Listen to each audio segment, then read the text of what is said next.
Bom dia a todos. Em primeiro lugar, quero agradecer à comissão organizadora pelo convite para falar para vocês sobre qualidade de vida nos idosos. E eu acho que a primeira questão é que a gente ouve muito na mídia, né, sobre qualidade de vida, mas ninguém sabe direito do que se trata, né, o que constitui a qualidade de vida. Então, eu vou trazer para vocês um breve histórico sobre qualidade de vida e também mostrar como é que a gente entende hoje em dia a qualidade de vida dos idosos. Esse é um termo que começou a ser utilizado a partir da Segunda Guerra Mundial, exatamente no momento onde nesse pós-guerra, houveram muitas modificações econômicas e sociais. Né? Em decorrência dessas modificações, se observou a necessidade, então, de avaliar qual era o impacto, né, dessa nova estrutura econômica e social na vida das pessoas. E daí se começou a pesquisar, então, qualidade de vida. Mas se observou um problema. Né? Se observou que qualidade de vida é um conceito problemático, porque pessoas diferentes de uma mesma população, elas poderiam avaliar, né, avaliar coisas diferentes em relação às suas próprias vidas. Então, a partir disso, se começou a tentar conceituar do que seria, na realidade, qualidade de vida. E aí vocês podem observar nessas definições que são bem antigas, né, como a do Abrams, em 1973, que qualidade de vida é considerada como grau de satisfação ou insatisfação sentido em relação a vários aspectos da vida. Já em 74, o Andrews vai falar que qualidade de vida é a quantidade de prazer e satisfação que caracterizam a existência humana. O que a gente observa dessas definições? Né? E por que nessa época não se conseguia avaliar direito qual era o impacto na vida das pessoas? Porque são definições extremamente vagas.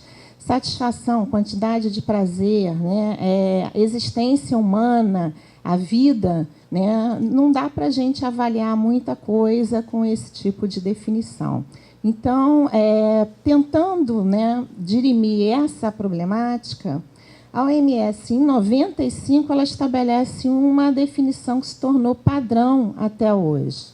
Então, qualidade de vida ela é a percepção do indivíduo na sua posição na vida, na cultura e sistemas de valores nos quais vive em relação aos seus objetivos, expectativas, padrões e preocupações. Qual é a questão aqui? Né? É que essa definição da OMS, na realidade, ela é um avanço em relação às definições anteriores, porque ela coloca, né, que a qualidade de vida ela tem que ser estudada dentro do contexto cultural no qual o indivíduo vive e, além disso, o que está em questão aí é a percepção subjetiva, ou seja, o que o indivíduo pensa, né, da sua própria vida. Então, a OMS, ela estabelece que a qualidade de vida, então, ela seria composta por 6 domínios que se equilibram. Né? E esses domínios vão variar desde a saúde física até mesmo o padrão espiritual. E, como vocês podem ver, são domínios radicalmente diferentes. Né? Qual é o ponto? É que, mesmo com o estabelecimento desses domínios, continua sendo ainda uma avaliação extremamente subjetiva. E que nós vamos poder perceber que ela vai depender da faixa etária, ela vai depender, né, da categoria socioeconômica, né, a qual o indivíduo pertence. Em vista disso, existem muitas questões em como avaliar a qualidade de vida. A primeira seria, a gente vai avaliar a natureza objetiva do meio ambiente, ou seja, o estado, né, das cidades, da moradia do indivíduo. A gente vai avaliar o estado funcional ou o estado psicológico. O que vai ser avaliado? A natureza subjetiva. Quem é que avalia? É o profissional de saúde? É o familiar? É a percepção do respondente que está sendo avaliada? Essas são questões que ainda hoje elas existem. Né? Por exemplo, o Daniel falou muito de demência, né, para vocês agora, e uma questão em relação à demência Será que uma pessoa com demência ela tem capacidade de avaliar a sua própria qualidade de vida? Isso a gente vai ver um pouquinho mais à frente, né? E o que acontece é que muitas vezes são os familiares ou o profissional de saúde que acaba avaliando, né, como é a qualidade de vida da pessoa com demência.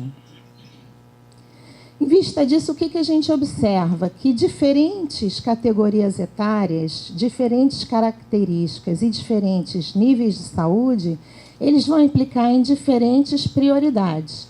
O que eu quero dizer com isso? Que se eu sou uma pessoa, se um adulto jovem, né, ele está avaliando sua qualidade de vida, os estudos mostram que esse adulto, ele considera como os fatores principais o trabalho e o relacionamento social que ele mantém. A gente não pode dizer que esses fatores eles sejam verdades para outras categorias etárias, né? Na medida que essas outras categorias elas necessitam, né, de outras e têm outras prioridades. A qualidade de vida, a qualidade de vida ela vai ser, então,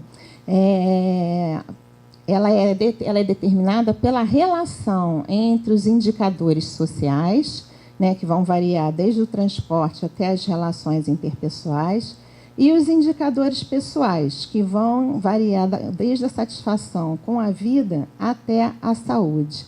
Vocês já devem ter ouvido falar do Índice de Desenvolvimento Humano, né, o IDH, que avalia, né, a qualidade das cidades, né? Então, o IDH, por exemplo, ele é um índice que avalia a qualidade de vida, os indicadores da qualidade de vida, né? Esses indicadores sociais.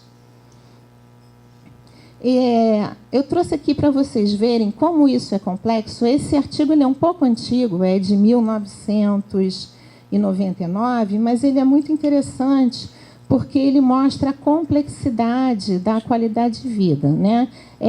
Perdão, está em inglês, mas é a versão que existe.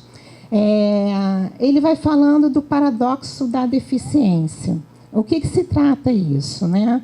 Ao longo do estudo foram investigadas pessoas que tinham deficiências físicas e deficiências mentais e que o que se observou é que a qualidade de vida ela não estava relacionada à deficiência, ou seja, a deficiência em si ela não é suficiente para dizer que aquela pessoa tem uma qualidade de vida boa ou uma qualidade de vida negativa.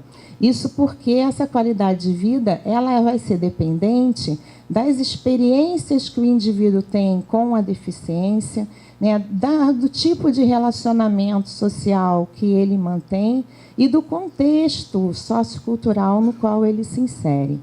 O que a gente depreende desse paradoxo, né? Que a qualidade de vida ela é uma perspectiva completamente subjetiva e multidimensional. Perdão. Nesse sentido, a velhice talvez seja a categoria etária que mais modifica os valores e as necessidades que constituem a qualidade de vida, né? E o que isso quer dizer? Isso implica que, para se avaliar a qualidade de vida na velhice, é necessário um afastamento, então, de avaliações focadas apenas em uma única dimensão, como, por exemplo, a gente avaliar apenas a saúde na velhice, né? Uma boa avaliação ela vai ter que incluir outros domínios. Por quê? Porque a gente sabe que existem algumas verdades em relação ao envelhecimento.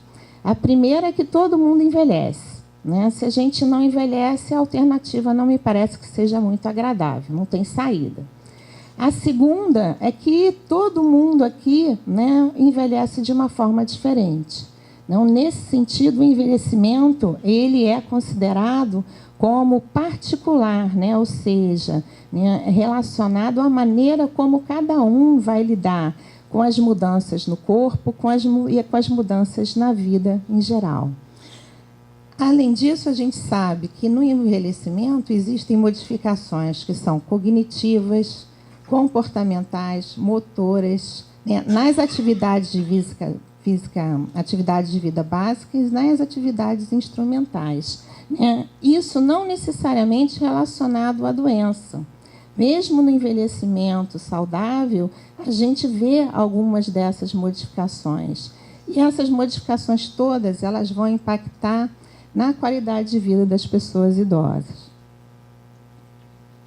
O Lawton, em 1994, ele foi o primeiro pesquisador a construir um modelo do que seria qualidade de vida nos idosos. E aí ele separou, né, esses indicadores de qualidade de vida em termos daqueles que teriam seriam decorrentes de uma percepção objetiva, como, por exemplo, aqui a competência comportamental, na qual está incluída a saúde e o funcionamento cognitivo.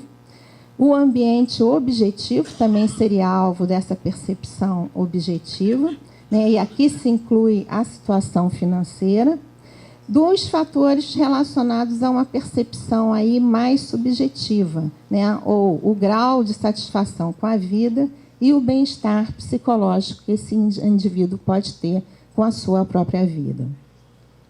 Então, em idosos, a gente pode dizer que a qualidade de vida ela se dá pela relação entre as características pessoais, aí passando pela saúde física, saúde mental, bem-estar, funcionamento e independência, e as circunstâncias externas que podem modificar essas características, como as condições socioeconômicas, o trabalho, o meio ambiente e as relações sociais. Eu trouxe esse trabalho para vocês da Anne Bowling, que é uma grande estudiosa de qualidade de vida em idosos saudáveis, né? E esse trabalho ele é muito interessante porque é um dos poucos trabalhos qualitativos que existem na área. Então, ela fez uma série de entrevistas semi-estruturadas com idosos, querendo saber que fatores esses idosos consideravam como sendo os mais importantes para a qualidade de vida deles. E o que é interessante observar? Que as relações sociais, né, é o fator mais importante. A gente pode imaginar que seja saúde, mas, na realidade, né, para esses idosos investigados, o relacionamento social, o papel social, né, que ele vive, e aí sim, a saúde em terceiro lugar, seriam os fatores, né, determinantes de uma qualidade de vida considerada positiva. Esse é um estudo no brasileiro, é um dos poucos estudos brasileiros aqui sobre qualidade de vida com idosos saudáveis. E o que ele observa nesse estudo? Que para a nossa população, né, o que é mais importante como determinante positivo? É a saúde. E depois vem a família, né, e a renda.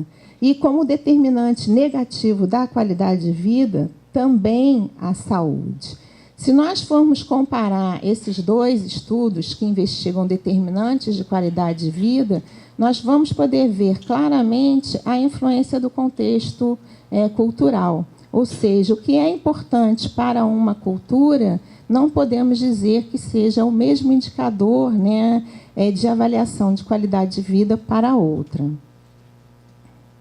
Esse é um trabalho que foi feito com o meu grupo de pesquisa, onde nós avaliamos parceiros, ou seja, cônjuges de pessoas com doença de Alzheimer, né? E o objetivo desse trabalho era saber de que maneira essas pessoas achavam, né, que a doença impactava na qualidade de vida delas e na qualidade de vida do parceiro adoecido. E o que nós observamos? É que a qualidade de vida dos cuidadores ela não é impactada apenas por aspectos clínicos da doença, como o Daniel falou, né, na consciência da doença, mas ela é muito mais impactada pela percepção que o cônjuge tem da qualidade de vida do seu parceiro. Então, para esses casais, né, o parceiro que está saudável, para ele não importa apenas cuidar, né, mas sim cuidar de uma forma que esse parceiro adoecido ele tenha uma boa qualidade de vida, porque a qualidade de vida de ambos está relacionada. Esse é um outro trabalho também sobre qualidade de vida, onde nós investigamos o impacto da demência de início precoce, que é aquela demência que começa abaixo dos 65 anos, nos cuidadores, né? E esse foi um trabalho qualitativo, onde foram feitas entrevistas com inúmeros cuidadores, e o que nós observamos é que um dos indicadores, né, um dos determinantes de piora da qualidade de vida desses cuidadores é exatamente a questão financeira. Né? Isso porque, em alguns casos, né, quando a abertura do diagnóstico, essas pessoas elas ainda estão trabalhando.